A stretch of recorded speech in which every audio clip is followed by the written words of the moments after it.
Hello friends, welcome to Study Talent channel. तर आजचा जो आपला व्हिडिओ आहे, तर आजच्या व्हिडिओमध्ये आपण पाहणार आहोत की भारतीय नागरिकांची कर्तव्ये कोणती आहेत। तर आपल्या सर्वांनाच माहिती की आपल्या भारतीय जे लोकशाही आहे, तर ती आपल्या संविधानाच्या जे मूलभूत हक्क दिलेले आहेत किंवा जो कायदा केलेला आहे किंवा जी मूलभूत कर्तव्ये तर त्यानुसार चालते। तर आजच्या व्हिडिओमध्ये आपण पाहणार आहोत की भारतीय नागरिकांची मूलभूत कर्तव्ये कोणती आहेत आणि ती कशा प्रकारे पार पडतात। तर आपल्या सर्वांनाच माहिती की जी आपल्या भारताच्या संविधानाने आपल्या सर्वांना जे मूलभूत हक्क दिलेले आहेत, त्या मूलभूत हक्कामध्ये आपल्या सर्वच प्रकारचे स्वातंत्र्य दिलेले आहेत, पण ते स्वातंत्र्य आपल्याला अबाधित ठेवण्यासाठी काही आपल्याला नागरिकांची जी मूलभूत कर्तव्ये तर ती सुद्धा आपल्याला पार पाडावी लागतात। तर आजच्या व्हिडिओमध्ये आपण पाहूयात की कोणत्या प्रकारची आपल्याला ती मूलभूत कर्तव्ये आहेत संविधानाने दिलेली आणि जी आपल्याला पार पाडायची आहेत। तर आपण सुरुवात करूयात आपल्या व्हिडिओला। तर सर्वात अगोदर नागरिकांची मूलभूत कर्तव्याचा आपण पार्श्वभूमी पाहूया। तर आपल्याला माहिती की लोकशाहीत शासन व्यवस्थेत नागरिकांच्या विवेक क्षमतेवर दृढ विश्वास असतो आणि त्यामुळे लोकशाहीतील लोकांना एकीकडे संविधानाने दिलेल्या हक्कांबाबत जागरूक राहावे लागते, तर दुसरीकडे काही कर्तव्ये आणि जबाबदाऱ्याही पार पाडाव्या लागतात। तर आपल्या सर्वांनाच माहिती की आपल्या नागरिकांना संविधानाने काय दिले, काही मूलभूत हक्क दिलेले आहेत। तर ते मूलभूत हक्क बजावत असतानाच आपल्याला दुसरीकडे काय करायचे, ती मूलभूत कर्तव्य आहेत ती सुद्धा पार पाडायची आहेत। म्हणजे भारतीय नागरिकाला अशी दुहेरी जबाबदारी काय करायची, आपल्याला पार पाडायची आहे। तसेच सर्व भारतीयांचे कल्याण व्हावे म्हणून संविधानाने मूलभूत हक्क आणि मार्गदर्शक तत्वे यातून अनेक तरतुदी केलेल्या आहेत। तर त्या मार्गदर्शक तरतुदी असतील किंवा जे आपल्या मार्गदर्शक काय असतील, हक्क असतील, तर ते हक्क आणि जी तत्व आहेत ते आपल्याला स्वातंत्र्य अबाधित ठेवण्यासाठी आपल्याला भारतीय नागरिकांना दिलेले आहेत आपल्या संविधानाने। त्याचप्रमाणे भारतीय नागरिकांना आपल्या जबाबदाऱ्यांची जाणीव व्हावी म्हणून संविधानात मूलभूत कर्तव्यांचा समावेश करण्यात आलेला आहे। त्याचप्रमाणे काय आपल्या इतर ज्यावेळेस आपण विचार करतो इतर देशांचा, तर आपल्याला असं पाहायला भेटतं की जे काही आपले देश आहेत जसे की अमेरिका असेल, कॅनडा असेल किंवा फ्रान्स, जर्मनी, ऑस्ट्रेलिया आणि इतर काही अशा लोकशाही असणाऱ्या ज्या प्रमुख राष्ट्रांच्या घटना आहेत, तर त्यामध्ये आपल्याला या मूलभूत कर्तव्यांची तरतूद दिसणार नाही। तर तेच आपण जर भारताची पाहिली तर भारताच्या राज्यघटनेमध्ये त्याचप्रमाणे आपण जर पाहिलं तर जपानच्या राज्यघटनेमध्ये देखील अशा कर्तव्यांची यादी आपल्याला पाहायला मिळते। पण केवळ समाजवादी राष्ट्रांनीच मूलभूत हक्क आणि कर्तव्यांना समान महत्त्व दिलेले आढळते आपल्याला जर आपण विचार केला तर। त्याचप्रमाणे काय की आणीबाणीच्या काळात निर्माण झालेल्या गरजेमुळे भारत सरकारने 1976 मध्ये मूलभूत कर्तव्याबाबत सरदार स्वर्ण सिंह समिती स्थापन केली होती। तर त्यावेळेस आपले इंदिरा गांधी या प्रधानमंत्री होत्या। तर त्यावेळेस काय जी आपली आणीबाणी जाहीर केलेली होती भारतामध्ये, तर त्या आणीबाणी चालू असताना आपल्या जे भारतीय नागरिक आहेत तर त्या भारतीय नागरिकांनी कशा प्रकारचे वर्तन असावे, कशा प्रकारचे कर्तव्य पार पाडावेत किंवा जे काही आपले स्वातंत्र्य आहेत तर ते स्वातंत्र्य अबाधित ठेवण्यासाठी कशा प्रकारचं आपल्या जे भारतामध्ये देशामध्ये काय कशा प्रकारचं वागणूक असावी किंवा कसे राहावे याबद्दल ही आपली मूलभूत कर्तव्यांचं काय केलेलं होतं, समिती स्थापन केलेली होती। तर ही मूलभूत कर्तव्ये रशियाच्या घटनेवरून घेण्यात आलेली आहेत आणि त्याचप्रमाणे मूलभूत कर्तव्यावर जागतिक हक्कांचा जाहीरनामा व नागरिक आणि राजकीय हक्कांचा आंतरराष्ट्रीय करार यांचा प्रभाव दिसून येतो आपल्याला। त्याचप्रमाणे भारतीय घटनेच्या कलम 51 म्हणजेच भाग 4 मध्ये नागरिकांची एकूण 11 मूलभूत कर्तव्ये नमूद केलेली आहेत। हक्क आणि कर्तव्य या एकाच नाण्याच्या दोन बाजू आहेत असे संबोधले जाते। तर आपल्याला माहिती की हक्क जे आपल्याला हक्क आणि कर्तव्य दोन्ही जबाबदाऱ्या पार पाडायचे, तर त्याच्यामुळे आपण याला एकाच नाण्याच्या दोन बाजू आहेत असं संबोधलं जातं। तर यातील सरदार स्वर्णसिंह समितीच्या शिफारशीवरून 42व्या घटना दुरुस्तीने आपल्याला नोंद करायचंय की 42व्या घटना दुरुस्तीने काय केले की जे 10 मूलभूत कर्तव्यांची यादी काय केलेली आपण संविधानामध्ये समाविष्ट केलेली आहेत। ओके, तर MPSC किंवा UPSCच्या स्पर्धा परीक्षेमध्ये आपल्याला भारतीय मूलभूत कर्तव्यांची जी नोंद आहे ती कशात केलेली आहे हे प्रश्न विचारू शकतात आणि ती किती आहेत हे पण विचारू शकतात. किंवा जी 10 मूलभूत कर्तव्य आहेत तर ती कोणत्या घटना दुरुस्तीने सामील केलेली आहेत याबद्दल देखील आपल्याला क्वेश्चन विचारू शकतात. तर तर हे 42व्या घटना दुरुस्तीने आपल्याला 10 मूलभूत कर्तव्यांची यादी समाविष्ट केलेली आहे, जी की आपल्या सरदार सोनसिंह समितीच्या शिफारशीवरून केलेली आहेत. त्यानंतर 86व्या दुरुस्तीने म्हणजे 2002 मध्ये 11वे कर्तव्य समाविष्ट करण्यात आले आहे. तर ते 11वे कर्तव्य म्हणजे जे आपल्या शिक्षणाशी रिलेटेड आहेत, की जे मूलभूत शिक्षण आपल्या मुलांना भेटायला पाहिजे. भारतातल्या मुलांना जे मूलभूत शिक्षण भेटायला पाहिजे तर त्याच्याबद्दल हे 86वी घटना दुरुस्ती केलेली आहे, जी की 2002 मध्ये झालेली आहे. तर आपण पाहूयात की आपल्या जी मूलभूत कर्तव्य आहेत ती कोणती आहेत आणि कशा प्रकारची आपल्याला ती कर्तव्य पार पाडायची आहेत. तर ही आपण पाहू शकतो की मूलभूत कर्तव्यांची यादी आपल्याला आपल्या या पीपीटी मध्ये दिसत आहे. सर्वात पहिलं आपलं मूलभूत कर्तव्य आहे की प्रत्येक नागरिकाने संविधानाचे पालन करावे, त्याचप्रमाणे संविधानातील आदर्शांचा, त्याचप्रमाणे राष्ट्रध्वज व राष्ट्रगीताचा आदर करावा. ओके, संविधानातील आदर्शांचा म्हणजे काय असतील की आपलं काही राष्ट्रगीत असेल, राष्ट्रध्वज असेल, आपले राष्ट्रीय संत असतील किंवा आणखीन जे आपले क्रांतिकारक असतील किंवा जे आपले राष्ट्रीय सण असतील, तर या सर्वांचा आपण काय करायला पाहिजे, आदर करायला पाहिजे. हे आपल्या पहिल्या मूलभूत कर्तव्यामध्ये दिलेले आहे. त्यानंतर स्वातंत्र्याच्या चळवळीला प्रेरणा प्रेरणा प्रेरणा देणाऱ्या आदर्शांचे पालन करणे. ओके, हे करणे किंवा करावे हे आपले दुसरे काय आहेत आपले मूलभूत कर्तव्य आहे. तर या कर्तव्यामध्ये आपण जे स्वातंत्र्याच्या चळवळीला प्रेरणा देणारे जे आदर्श होते, जसे की काय असेल आपले काही जे काय अनुसूचित आपल्या चालीरीती होत्या किंवा जे आपले पहिले जे संस्कृती होती, परंपरा होत्या, ज्या काय करतात की स्वातंत्र्याला बाधित करतात, तर तशा जे आदर्श आहेत तर तसे आपल्याला आदर्श काय करायचे आहेत, आपल्याला पाळायचे आहेत, की जे काय जेणेकरून काय होईल की स्वातंत्र्याच्या चळवळीला काय होईल, प्रेरणा मिळेल. त्याच्यानंतर देशाची सार्वभौमत्व, ऐक्य म्हणजेच एकता व अखंडत्व सुरक्षित ठेवण्यासाठी प्रयत्नशील असावे.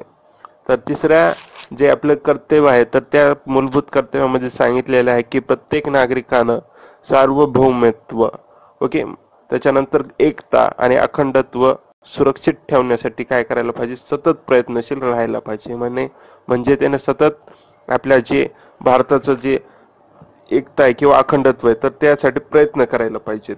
त्याच्यानंतर आपलं जे चौथं मूलभूत कर्तव्य आहे तर ते आहे आपल्या देशाचे रक्षण करावे, देशाची सेवा करावी, असं जे आपलं चौथं काय आपलं मूलभूत कर्तव्य आहे. तर या जे चौथं आपलं मूलभूत कर्तव्य आहे तर त्याच्यामध्ये आपल्याला अशी कोणतीही गोष्ट करायची नाही की जेणेकरून काय होईल, आपल्या भारताचं जे स्वातंत्र्य आहे किंवा जे रक्षण आहे तर त्याला काहीतरी बाधा होईल, असं कोणतंही कृत्य करायचं नाहीये आपल्याला. त्याच्यानंतर पाचवं जे आहे तर पाचवं मूलभूत कर्तव्य आहे की सर्व प्रकारचे भेद विसरून एकोपा वाढवायचा आहे आणि बंधुत्वाची भावना जोपासायची आहे. त्याचप्रमाणे स्त्रियांच्या प्रतिष्ठेला कमीपणा आणतील अशा प्रथांचा काय करायचा, आपल्याला त्याग करायचा आहे. तर या पाचव्या जी मूलभूत कर्तव्य आहे तर याच्यामध्ये आपल्याला असं सांगितलं आहे की आपण धर्म, भाषा, प्रदेश, वर्ग वगैरे या गोष्टींचा भेद विसरून आपण अखिल भारतीय जनतेमध्ये एकोपा किंवा एकता काय केलं पाहिजे किंवा मातृभाव काय किंवा बंधुत्व काय केलेलं पाहिजे, जोपासलं पाहिजे. तर हा झाला आपलं पाचवं काय झालं, मूलभूत कर्तव्य झालं.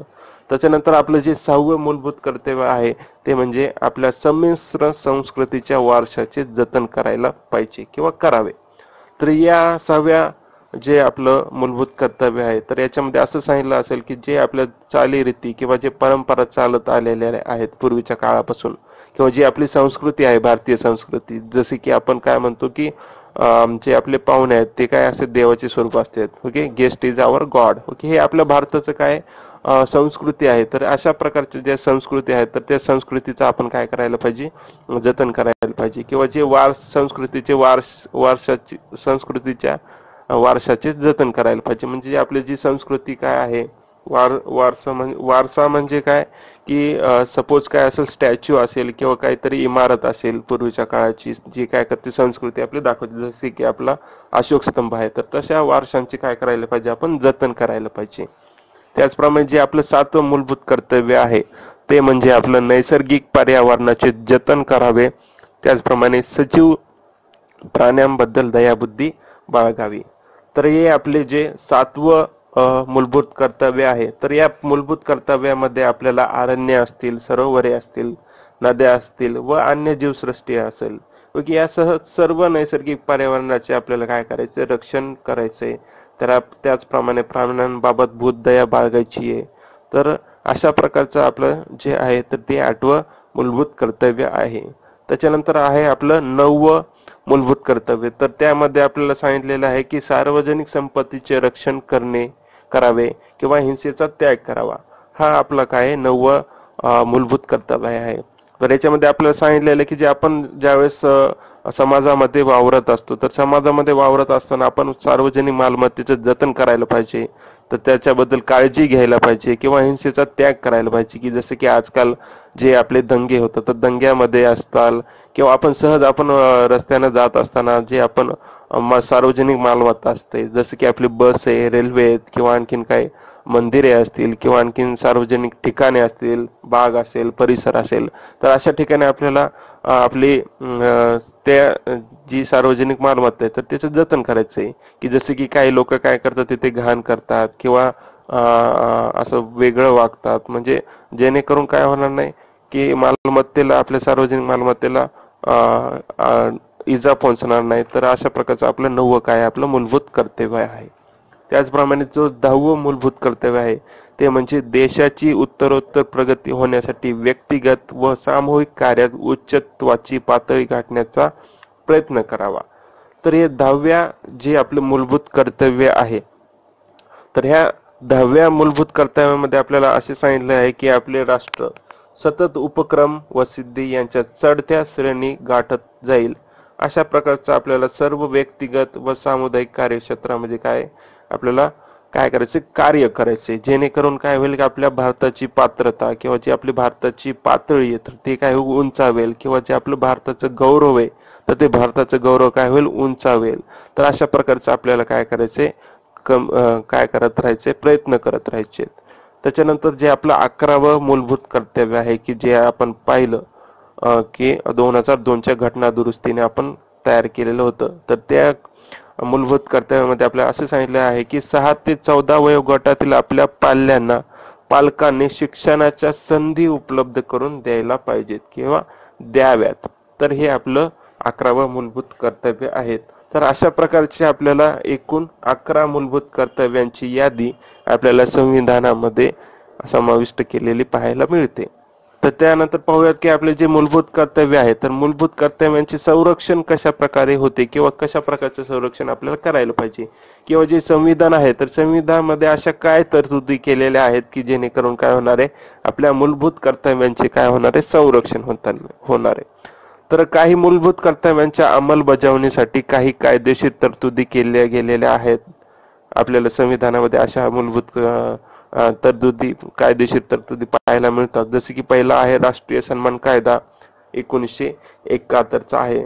तर या राष्ट्रीय सन्मान कायद्यामध्ये आपल्याला राष्ट्रध्वज किंवा राष्ट्रगीताचा अनादर करणे याला प्रतिबंध करण्याचा काय केलेला आहे, प्रयत्न केलेला आहे किंवा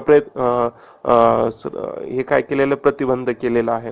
त्याच्यानंतर जे आपला भेदभाव करणाऱ्यांसाठी फौजदारी गुन्हे, ओके, हा जो दुसरा काय तरतूद आहे तर याच्यामध्ये आपण जे भेदभाव करतात, काय असतात जातीवरून किंवा वर्णावरून जे भेदभाव होत असतात तर तशा लोकांविरुद्ध काय होतं, फौजदारी गुन्हा काय होतो, दाखल होऊ शकतो किंवा दाखल होतो. त्यानंतर जे आपली पुढची तरतूद आहे तर त्याच्यामध्ये नागरी हक्क संरक्षण अधिनियम, यालाच आपण अस्पृश्यता अधिनियम असेही म्हणतो, 1955. ओके, हा जो कायदा आहे तो अधिनियम आहे तर तो 1955चा आहे. तर याच्या अंतर्गत आपल्याला अस्पृश्यता निर्मूलन, त्याच्यानंतर भेदभाव, तर अशा प्रकारचे जे गुन्हे आहेत तर याच्या विरुद्ध काय करतो आपण, हा अधिनियम काय करतो, प्रतिबंध करतो. त्याच्यानंतर आपला जो पुढचा आहे तर भारतीय दंड संहिता, तर या भारतीय दंड संहितेमध्ये काय केलेलं आहे की राष्ट्रीय अखंडतेबाबत पूर्वग्रह दूषितपणे काही विधाने किंवा दूषणे दिले जात असतील तर ही कृत्ये भारतीय दंड संहितेने शिक्षा योग्य गुन्हा घोषित केलेले आहेत. म्हणजे की जसं आपण काय करणार आहेत की भारतीय जे आपलं संविधान असते किंवा जे भारत देश आहे तर याच्या विरोधात जर आपण काही बोललो की सार्वजनिक ठिकाणी असतील किंवा वैयक्तिक असा आपण गोष्टींचा प्रसार केला तर याच्या विरुद्ध काय होते आपल्याबद्दल गुन्हा दाखल होणार आहे. ओके, जे काही व्यक्ती असतील तर त्यांच्याबद्दल. त्याच्यानंतर जो आपला पुढची तरतूद आहे तर पुढच्या तरतुदीमध्ये आपल्याला 1951चा लोकप्रतिनिधी कायदा दिलेला आहे. तर या लोकप्रतिनिधी कायद्याच्या अंतर्गत ज्या सदस्याला व्यवहारामध्ये सामील असल्याच्या कारणावरून काय करता येतं अपात्र ठरविण्याची काय दिलेली आहे या कायद्याद्वारे तरतूद केलेली आहे. त्याच्यानंतर जी पुढची तरतूद आहे ती 1972 सालचा वन्यजीव संरक्षण अधिनियम कायदा. तर हा जो कायदा आहे तर हा वन्यजीव संरक्षणाबद्दल घेतलेला कायदा आहे. तर याच्या अंतर्गत आपण जे वन्यजीव आहेत तर त्या वन्यजीवांना संरक्षण पुरवण्याचं काम करतो की त्याच्यामध्ये काय असतील की काही जंगले असतील किंवा जे वन्य असतील किंवा अरण्य असतील हे काय करायचे आपल्याला संरक्षित करायचे आहेत किंवा ॲज अ फॉरेस्ट काय करायचे आपल्याला डिक्लेअर करायचे आहेत.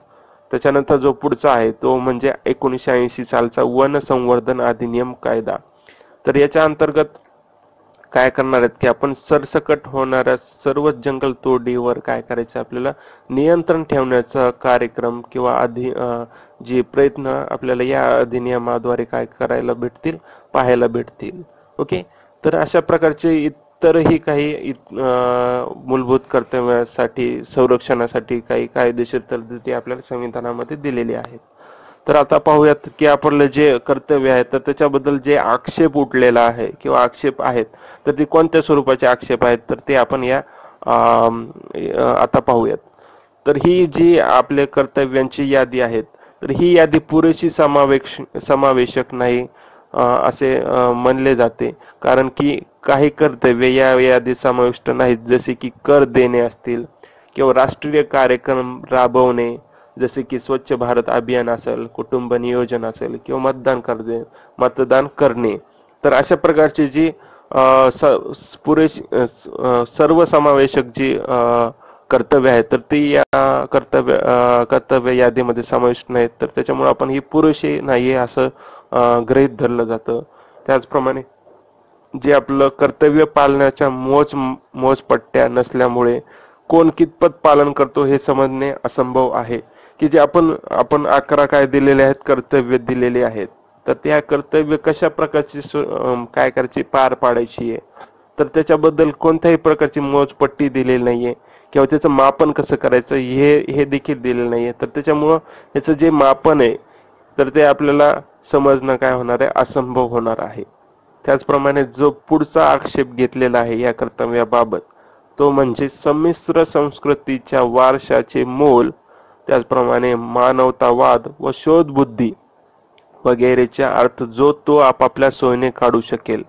म्हणजे स्वातंत्र्य लढ्याला प्रेरक ठरलेल्या आदर्शाबद्दल ही एक वाक्यता होणे आपल्याला कठीण आहे. म्हणजे याचा अर्थ आपल्याला असं सांगता येईल की नेमकी कशा प्रकारची अंमलबजावणी किंवा कशा प्रकारचं ही कर्तव्य आहेत किंवा ही जी कर्तव्य दिलेले आहेत तर कशा प्रकारचे मनमानी या कर्तव्याबद्दल होऊ शकते याबद्दल आपण काय करू शकतो अंदाजा लावू शकतो. कारण प्रत्येकाची संस्कृती वेगळी आहे, प्रत्येकाचे विचार वेगळे आहेत. तर त्याच्यामुळं काय होऊ शकतं की प्रत्येक जण काय करणारे की या कर्तव्याबद्दल वेगवेगळ्या प्रकारचे काय लावणारे शक्कल लावणारे किंवा वेगवेगळ्या प्रकारचे विचार करणारे आणि वेगवेगळ्या प्रकारचं काय करणारे वर्तणूक करणारे. त्याच्यामुळे एकंदरीत आपल्याला असं सांगता येईल की या जे कर्तव्य आहे तर या कर्तव्याबद्दल एक प्रकारची काय होणार आहे मनमानी होणार आहे. तर अशा प्रकारची काही आक्षेप आपल्या कर्तव्यांच्या मूलभूत कर्तव्यांच्या यादीवर उठलेली आहेत. तर ही झाली आपली आक्षेप. तर याच्यानंतर आपण पाहूयात की मूलभूत कर्तव्यांची वैशिष्ट्ये कोणती आहेत किंवा कशा प्रकारची वैशिष्ट्ये आपल्या मूलभूत कर्तव्यांची पाहायला भेटतील किंवा पाहायला भेटतात. तर काही कर्तव्य जे आहेत आपल्याला कर्तव्यांची यादीमधली तर ही नैतिक व उर्वरित कर्तव्य ही नागरी स्वरूपाची असल्याचं आपल्याला काय भेटतं पाहायला भेटतं. जसं की आपल्याला सांगता येतं की स्वातंत्र्य लढ्यातील जे उदात्त आदर्शांचे जे जतन करणे आहे, तर हे आपलं नैतिक कर्तव्य ठरू शकतं. तर ते आपल्या राज्यघटनेमध्ये त्याचप्रमाणे जर राज्यघटना, राष्ट्रध्वज आणि राष्ट्रगीताचा आदर राखणे ही आपल्या नागरिक कर्तव्य असू शकतात. तर अशा प्रकारची काही नैतिक कर्तव्य आणि काही नागरी स्वरूपाची कर्तव्य आपल्याला या मूलभूत कर्तव्यांची यादीमध्ये आपल्याला पाहायला भेटतात. तर जे पुढचं आहे तर ते म्हणजे आपलं मूलभूत कर्तव्यामध्ये भारतीय जीवनशैलीच्या संहतीकरणाचा भाग समाविष्ट आहे. म्हणजेच काय की भारतीय परंपरा, पौराणिक कथा, धर्म आणि व्यवहार या संबंधित काही मूल्यांचा संदर्भ आपल्या मूलभूत कर्तव्यामध्ये पाहायला मिळतो. दुसऱ्या शब्दात सांगायचं झालं तर मूलभूत कर्तव्यामध्ये या सर्व गोष्टींचा समावेश आपल्याला पाहायला मिळतो. त्याच्यानंतर जे पुढचं आहे वैशिष्ट्य ते म्हणजे मूलभूत कर्तव्य ही केवळ भारतीय नागरिकांसाठी मर्यादित असून ती परकीयांना लागू होत नाहीत. ओके, ही जी कर्तव्य आहेत तर ही फक्त भारतीय नागरिकांपुरती काय झालेली, मर्यादित झालेली असून याचा परकीय राष्ट्रातील जे आपले काय असतील त्यांचे नागरिक असतील, जे आपल्या इथं भारतामध्ये येऊन जॉब करणार आहेत किंवा नोकरी करणार आहेत किंवा वास्तव्य करणार आहेत, तर तशा लोकांना आपण ही जी कर्तव्य आहे, मूलभूत कर्तव्य आहे, तर त्याच्याबद्दल आपण कोणत्याही प्रकारची तरतूद केलेली नाहीयेत. तर त्याच्यामुळे या जे मूलभूत कर्तव्य आहेत आपल्या भारताची नागरिकाची, तर ही कर्तव्य कुठेतरी या परकीय नागरिकांकडून खंडन होण्याची काय होऊ शकते, आपल्याला शक्यता होऊ शकते. तर त्याच्यामुळं हे एक प्रकारचं काय मूलभूत कर्तव्याचं वैशिष्ट्यच आहे. त्याच्यानंतर जे पुढचं वैशिष्ट्य आहे ते म्हणजे मार्गदर्शक तत्वाप्रमाणेच मूलभूत कर्तव्य देखील न्यायप्रविष्ट नाहीत, म्हणजे त्यांच्या उल्लंघनावर कायदेशीर निर्बंध नाहीत.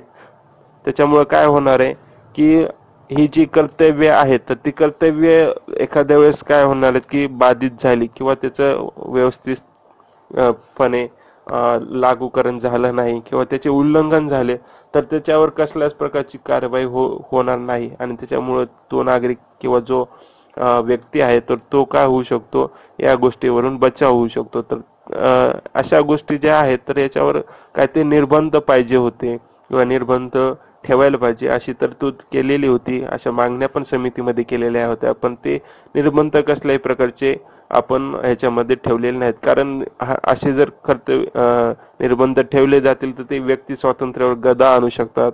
तर त्याच्यामुळे आपल्याला पाहायला भेटतं की या मूलभूत कर्तव्यावर आपल्याला कायदेशीर कोणतेही निर्बंध पाहायला मिळत नाहीत. ओके, तथापि आपण काय की योग्य कायदा करून त्यांची अंमलबजावणी करण्यास संसद काय करू शकते, कायदा तयार करू शकते. तर आपल्याला असं पाहायला मिळतं की की हे जी मूलभूत कर्तव्य आहे तर त्यांची अंमलबजावणी करण्यासाठी संसद काय करू शकतो, आपला कायदा पास करू शकतो आणि त्याच्यामुळे त्याचं कडकपणे काय करू शकतो, आपण त्याची अंमलबजावणी करण्याचा काय करता येईल, आपल्याला निर्धार करता येईल. ओके, ही झाली मूलभूत कर्तव्यांची आपली वैशिष्ट्ये झाली. तर आता पाहूया की आपण मूलभूत कर्तव्यांचे महत्व काय आहेत किंवा कशा प्रकारचे आपण मूलभूत कर्तव्य आपल्याला आपल्या जे भारतीय स्वातंत्र्य आहे तर ते भारतीय स्वातंत्र्यासाठी कसे महत्वपूर्ण आहेत. तर सर्वात पहिलं आपण पाहूयात की हक्कांचा उपभोग घेताना आपल्या देशाप्रती, समाजाप्रती आणि इतर नागरिकांप्रती आपली काही कर्तव्य आहेत याची जाणीव करून देणे हे मूलभूत कर्तव्यांचे काय आहे, काम आहे. त्याचप्रमाणे जे राष्ट्रविरोधी, समाजहित विरोधी कर्त्यांबाबत ते इशारा देतात, उदाहरणार्थ सार्वजनिक संपत्तीचे नुकसान वगैरे हे जे आहेत गोष्टी, तर ह्या राष्ट्रविरोधी गोष्टी आहेत किंवा समाज विरोधी गोष्टी आहेत किंवा जे तुम्ही दंगे होतात तर हे दंगे होत असताना ह्या सार्वजनिक संपत्तीचं नुकसान होतं किंवा जे शांतता आहे ती शांतता भंग होते. तर अशा जे गोष्टी आहेत तर याच्याबद्दल काय करता येतं, हा मूलभूत कर्तव्यामध्ये काय केलेला आहे, इशारा केलेला आहे किंवा त्यांचा विरोध केलेला आहे. त्याचप्रमाणे मूलभूत कर्तव्य नागरिकांसाठी प्रेरणास्त्रोत आहेत आणि त्यांच्यामुळे काय होऊ शकतं, नागरिकांमध्ये शिस्त, बांधिलकी वाढीस लागू शकते. तर जे आपले नागरिक आहेत ते हे नागरिक केवळ प्रेक्षक न राहता तरी त्यांचा योग्य प्रमाणे काय होईल, त्यांचा सहभाग नोंदवता येईल आपल्या मूलभूत कर्तव्यामध्ये. तर अशा प्रकारचं काय केलेलं, या मूलभूत कर्तव्यांची यादी काय केलेली, तयार केलेली आहे. त्याच्यानंतर जे पुढचं वैशिष्ट्य किंवा पुढचं जे महत्व आहे मूलभूत कर्तव्यांचं ते म्हणजे आपल्या कायद्यांद्वारे त्यांची अंमलबजावणी होऊ शकते. त्यामुळे कोणत्याही एका कर्तव्याचे पालन करण्यात अपयश आल्यास संसद त्याकरिता योग्य दंड किंवा शिक्षा करू शकते. तर जे आपलं मूलभूत कर्तव्य आहे तर त्या मूलभूत कर्तव्यामध्ये काही अंमलबजावणी करत असताना काही अडचणी आल्या तर त्याच्याबद्दल संसद एक योग्य काय करू शकतो, दंड लावू शकतो किंवा एक प्रकारची शिक्षा ठोठावू शकतो. तर अशा प्रकारचं काय केलेलं आहे त्या काय मूलभूत कर्तव्यामध्ये एक समाविष्ट केलेलं आपल्याला पाहायला भेटतं किंवा त्याचं महत्व पाहायला भेटतं.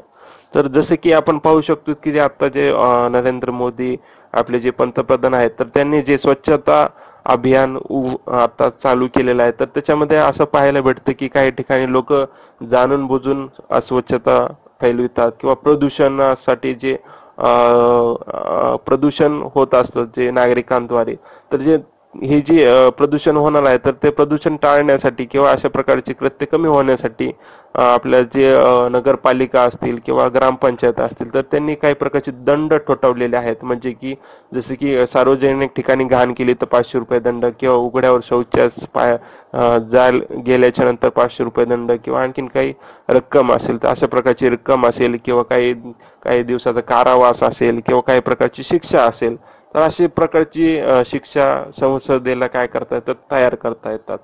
तर ही झाली आपल्या मूलभूत कर्तव्यांचे महत्व झाले. तर मित्रांनो आपल्याला आमचा व्हिडिओ आवडला असेल तर नक्कीच आमच्या व्हिडिओला लाईक करा, सबस्क्राईब करा आणि शेअर करा. आणि अशाच प्रकारचे जर आपल्याला व्हिडिओज कंटिन्यू अपडेट्स पाहिजे असतील तर नक्कीच आमच्या चॅनलच्या बेल आयकॉनवर क्लिक करा. Okay, thank you.